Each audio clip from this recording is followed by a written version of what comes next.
জাতিসংঘ প্রাকৃতিক দুর্যোগ নিয়ে শঙ্কার একটি বার্তা দিয়েছে। সংস্থাটি জানিয়েছে, জলবায়ু পরিবর্তনের কারণে আগামী ২০৩০ সালের মধ্যে বিশ্বজুড়ে প্রাকৃতিক দুর্যোগের ঘটনা ৪০% পর্যন্ত বেড়ে যেতে পারে। জাতিসংঘের দুর্যোগ ঝুঁকি হ্রাসকরণ দপ্তরের এশিয়া ও প্রশান্ত মহাসাগরীয় অঞ্চলের প্রধান মার্কো তোস্কানো রিভালতা এই সতর্কবার্তা দিয়েছেন।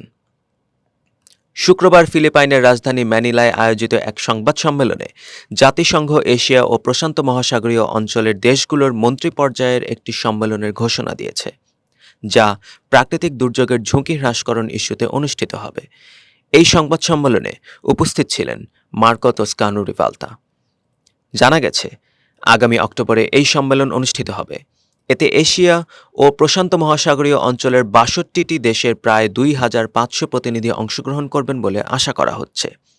গতকালের সংবাদ সম্মেলনে মার্কো তোস্কানো রিভালতা উল্লেখ করেন যে ২০১৫ সালে গৃহীত প্রাকৃতিক দুর্যোগ হ্রাসের সেন্দাই ফ্রেমওয়ার্ক থেকে আমরা অনেকটাই বিচ্যুত হয়েছি।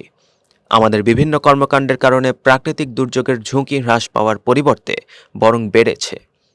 তাই প্রাকৃতিক দুর্যোগ মোকাবেলায় আমাদের প্রস্তুতি ও দক্ষতা আরও বাড়ানো প্রয়োজন। তিনি আরও বলেন, জাতিসংঘ আশা করছে যে ফিলিপাইন প্রাকৃতিক দুর্যোগের ঝুঁকি হ্রাসকরণে এশিয়া ও প্রশান্ত মহাসাগরীয় অঞ্চলে নেতৃত্ব দেবে। তিনি এই প্রত্যাশার পেছনে যুক্তিও তুলে ধরেন।